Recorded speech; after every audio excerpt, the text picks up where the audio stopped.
తాను అని చెబుతాడు. ఆ అమ్మాయి నవ్వి, నీకు ధనం కావాలి అంతే కదా, ఈ కొండ మీద ఉన్న అమ్మవారు అందరూ చెప్పినట్లే చాలా భయంకరమైనది, ఎందుకు నీ ప్రాణాలని పోగొట్టుకుంటావు, ఇదిగో ఈ మూట నిండా బంగారు నాణ్యాలు ఉన్నాయి, తీసుకుని పో, కానీ 2 షరతులు ఉన్నాయి.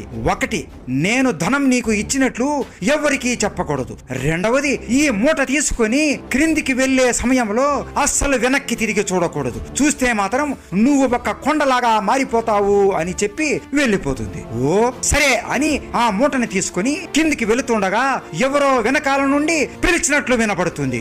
ఎవరు అని చెప్పిన మాట మర్చిపోయి అతను వెనక్కి తిరిగి చూస్తాడు. అంతే, వెంటనే రామ్ ఒక శిలలాగా మారిపోతాడు. రామ్ కోసం అతని భార్య ఎదురు చూస్తూ నిద్రపోతుంది. ఆమె కలలో రామ్ వచ్చి, కొండ మీద అమ్మవారు నిజంగా ఉన్నారు, వెళ్ళి అందరూ పూజలు చేయండి, ఇచ్చిన మాట తప్పడం వల్ల నేను రాయిలా మారిపోయాను అని అంటాడు.